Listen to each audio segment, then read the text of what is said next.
अस्सलाम वालेकुम everyone. Microbiology का चैप्टर नंबर 6 जो कि ह्यूमन एंड माइक्रोबियल इंटरेक्शन है, इसमें आज हम नोज़ोकोमियल इन्फेक्शन को डिस्कस करेंगे। Okay, so let's get started. Nosocomial infection क्या है? नोज़ोकोमियल इन्फेक्शन को हम हॉस्पिटल एक्वायर्ड इन्फेक्शन भी बोलते हैं, यानी वो इन्फेक्शन जो पेशेंट को हॉस्पिटल से लगे वाइल रिसीविंग ट्रीटमेंट इन हेल्थ केयर फैसिलिटीज़। वो पेशेंट जो है वो अपनी किसी दूसरी डिजीज़ को ट्रीट करवाने के लिए हॉस्पिटल में आया है, लेकिन वहाँ पे उसको कोई दूसरा इन्फेक्शन लग रहा है, उसको हम हॉस्पिटल एक्वायर्ड इन्फेक्शन या फिर नोज़ोकोमियल इन्फेक्शन बोलते हैं। ठीक है, ये हेल्थ केयर फैसिलिटीज़ और हॉस्पिटल से लग सकता है, दैट वाज नॉट प्रेजेंट और incubating at the time of admission. Okay, यानी जो वो इन्फेक्शन है वो जब उसने एडमिशन ली थी तब प्रेजेंट नहीं था, लेकिन ट्रीटमेंट रिसीव करने के बाद उसको ये इन्फेक्शन लगा है। Okay, then these infection can occur in various clinical settings, जैसे कि इंक्लूडिंग हॉस्पिटल्स आ गई इसमें, और लॉन्ग टर्म केयर फैसिलिटीज़ आ गई, उसके अलावा आउट पेशेंट क्लिनिक्स आ गई, तो इसमें ये होते हैं। देन कुछ की कैरेक्टरिस्टिक्स हैं नोज़ोकोमियल इन्फेक्शन की। सबसे पहले है टाइमिंग। अब टाइमिंग में टिपिकली ये जो इन्फेक्शन होते हैं ये मैनिफेस्ट करते हैं at least 48 hour after admission. Admission के 48 आवर बाद ये इन्फेक्शन मैनिफेस्ट करते हैं, यानी इनकी जो साइन और सिम्टम्स हैं वो 48 घंटे के बाद नज़र आती है। ओके, उसके बाद इसके सोर्सेज क्या हो सकते हैं? तो सोर्सेज में कॉमन सोर्स जो हैं वो इंक्लूड करते हैं कंटामिनेटेड मेडिकल इक्विपमेंट, यानी मेडिकल इक्विपमेंट जो हैं जो यूज़ किए जाते हैं फॉर सर्जरी, फॉर ड्रेसिंग। ठीक है, तो वो कंटामिनेटेड है, वो जो जब उन्होंने पहले दूसरे पेशेंट्स के ऊपर अप्लाई किए थे उसके बाद उन्होंने उसको सही से साफ़ नहीं किया और फिर से दूसरे पेशेंट के ऊपर अप्लाई कर दिए। ठीक है, तो वो कंटामिनेटेड मेडिकल इक्विपमेंट्स हैं जिसकी वजह से ये इन्फेक्शन ट्रांसमिट होता है एक पेशेंट से दूसरे पेशेंट तक। देन हेल्थ केयर पर्सनल्स, जैसे कि इसमें चीज़ें आ जाती हैं, और अदर पेशेंट्स दूसरे पेशेंट्स के साथ, एंड हॉस्पिटल एनवायरनमेंट, यानी हॉस्पिटल के एनवायरनमेंट से भी इनको इन्फेक्शन लगता है, क्योंकि उनका एनवायरनमेंट जो है वो साफ़ नहीं होगा, क्लीन नहीं होगा, जिसकी वजह से इनको इन्फेक्शन लगता है। तो ये इसके सोर्सेस थे। देन टाइप्स क्या हो सकते हैं? कॉमन टाइप्स जो हैं नोज़ोकोमियल इन्फेक्शन के वो होते हैं urinary tract infection, urinary tract infection हो सकते हैं। सर्जिकल साइट इन्फेक्शन हो सकता है, यानी उन्होंने सर्जरी की है, सर्जरी के बाद उस साइट पे इन्फेक्शन काज हो रहा है।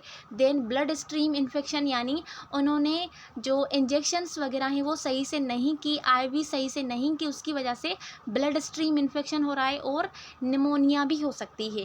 ठीक है, जो कि एक नोज़ोकोमियल इन्फेक्शन है। देन इसके पैथोजेंस कौन कौन से हो सकते हैं? तो पैथोजेंस में मोस्टली जो नोज़ोकोमियल इन्फेक्शन काज होते हैं वो बैक्टीरिया से होते हैं, लेकिन कभी कभी ये वायरस और फंजाई की वजह से भी हो सकते हैं।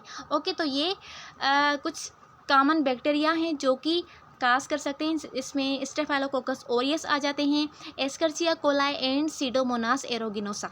ये वो कुछ कॉमन बैक्टीरिया हैं जो कि नोज़ोकोमियल इन्फेक्शन काज करते हैं इन हॉस्पिटल। देन इसका सेकंड ऑब्जेक्ट है list at least 3 major to control nosocomial infection. ऐसे कोई 3 मेजर्स जो नोज़ोकोमियल इन्फेक्शन को कंट्रोल कर सकें। तो सबसे पहले जो है वो है हैंड हाइजीन। हैंड हाइजीन से हम नोज़ोकोमियल इन्फेक्शन को कंट्रोल कर सकते हैं। Proper hand hygiene is most effective way to prevent the spread of infection in health care setting. जो प्रॉपर हैंड हाइजीन है वो एक इफ़ेक्टिव वे है कि जो भी स्प्रेड है किसका, इन्फेक्शन का, वो स्प्रेड ही नहीं होगा तो दूसरे पेशेंट तक पहुंचेगा भी नहीं। ठीक है, तो इसकी वजह से नोज़ोकोमियल इन्फेक्शन प्रिवेंट हो सकता है, कंट्रोल हो सकता है। Then health care personal should wash their hands thoroughly with soap and water और use alcohol swab alcohol based hand sanitiser before and after patient contact. अब यहाँ पर बात हो रही है हेल्थ केयर पर्सनल्स की, यानी जो हेल्थ केयर जिसमें नर्सेस आ जाती हैं, डॉक्टर्स आ जाते हैं, पैरामेडिकल्स वगैरह आ जाते हैं, तो यहाँ पे बोल रहे हैं कि उन्होंने भी अपने हैंड्स को वॉश करना है विथ सोप और वाटर, और उसके अलावा उन्होंने alcohol based hand sanitiser use करने हैं before and after patient contact, यानी पेशेंट से पहले और पेशेंट के बाद। अब पेशेंट के बाद वो फिर दूसरे पेशेंट के पास जाएंगे ना, तो पेशेंट के बाद भी उन्होंने अपने हैंड्स को alcohol based hand sanitiser use करना है।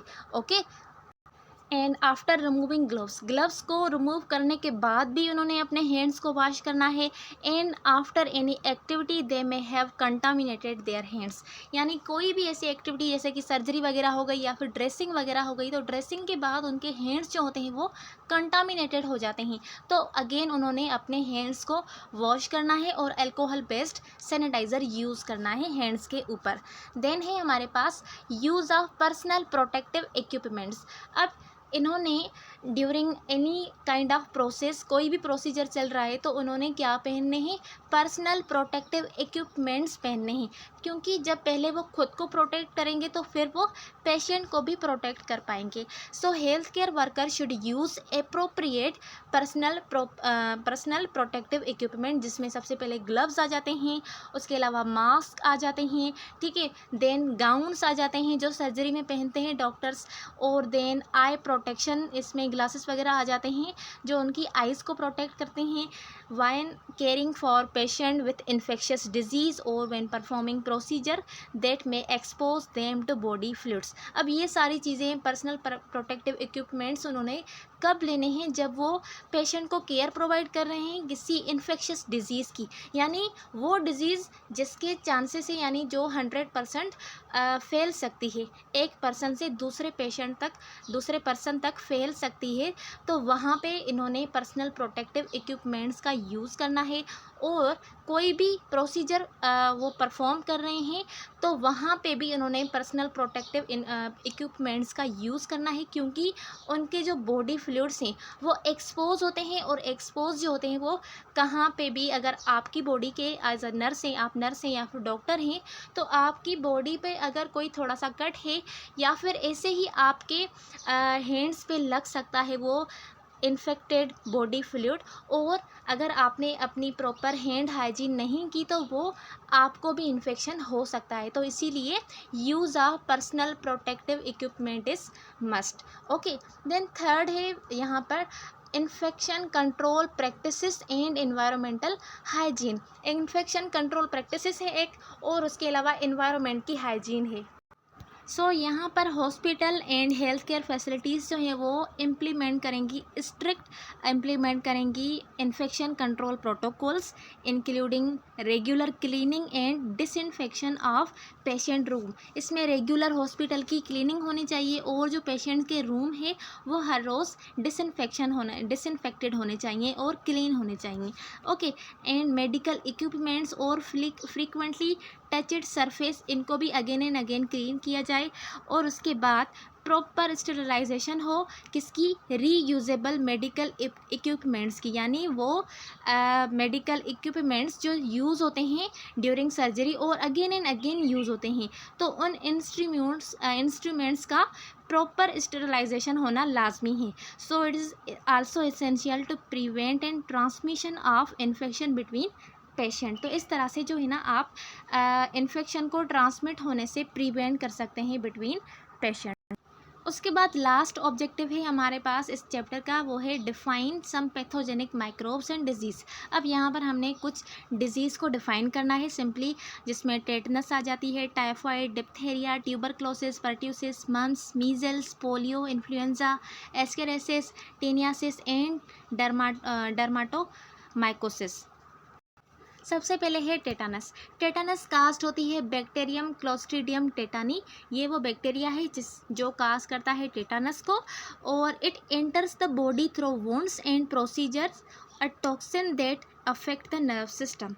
अब ये कहाँ से एंटर होता है बॉडी में, किसी भी वुंड से या फिर किसी भी प्रोसीजर से, और ये टॉक्सिन है जो कि अफेक्ट करता है किसको, नर्व सिस्टम को अफेक्ट करता है।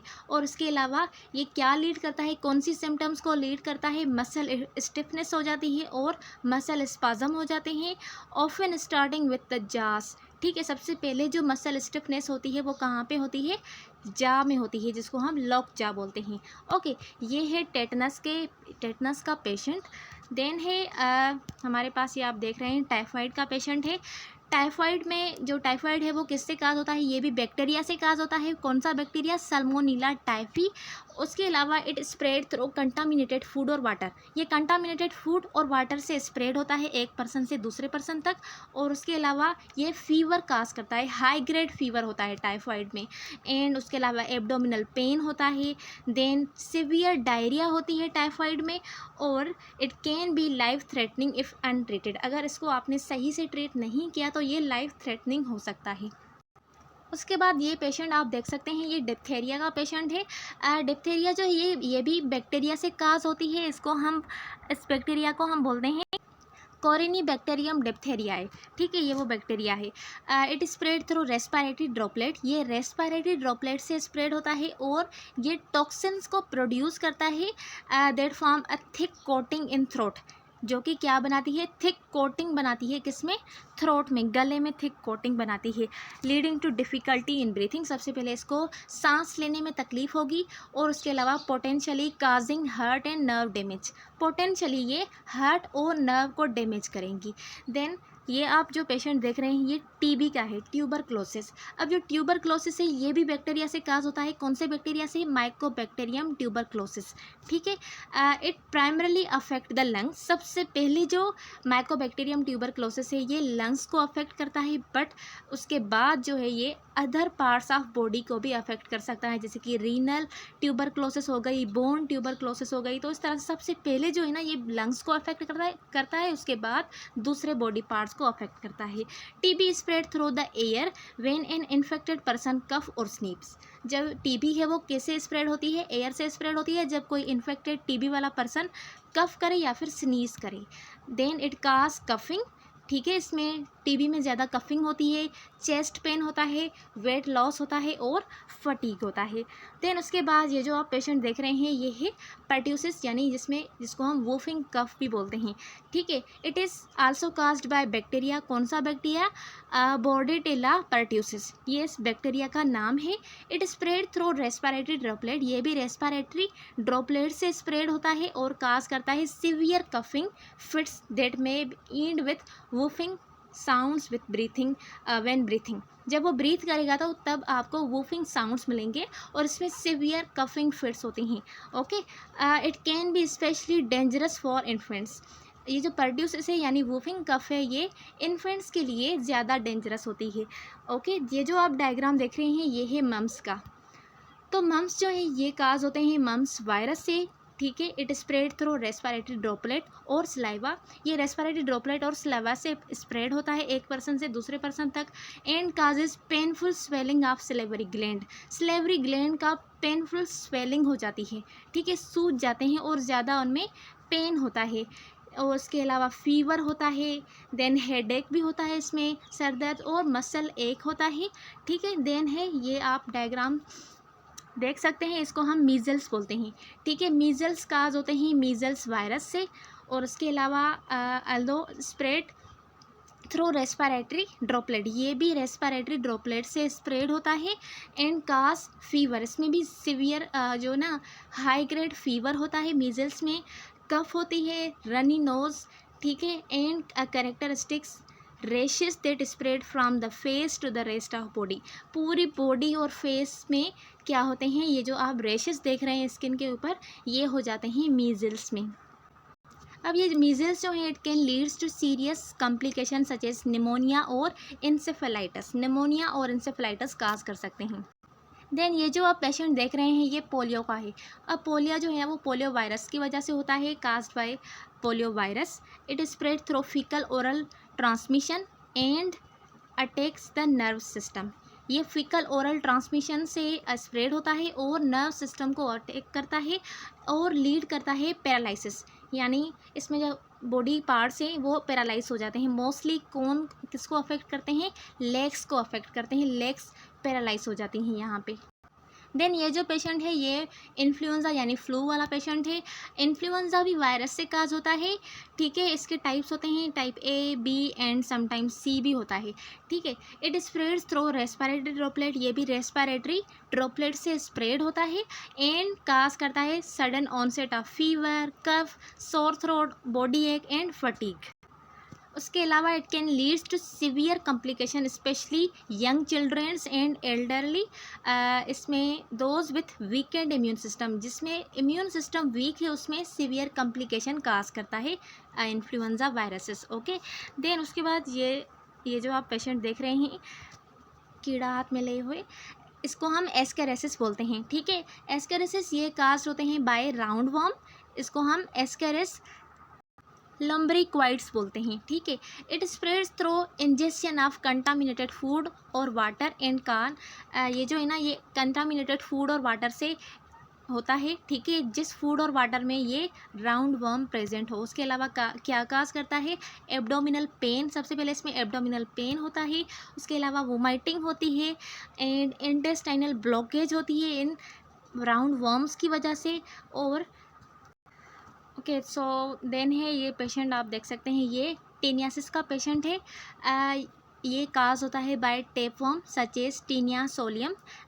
पोर्क वर्म इसका जो दूसरा नाम है ना वो है पॉक टेपवर्म, एंड दूसरा है टेपवर्म जो है इसको हम बोलते हैं टीनिया सेग्निटा, इसको हम बीफ टेपवर्म भी बोलते हैं। It spreads through injection of under cooked meet containing cyst. अब ये किसकी वजह से होता है स्प्रेड, अंडर कुक्ड मीट हो जिसमें सिस्ट प्रेजेंट हो और वो सही से कुक्ड नहीं हुआ और वो उस पर्सन ने खाया है तो उसके बाद इसको ये डिजीज़ हो सकती है।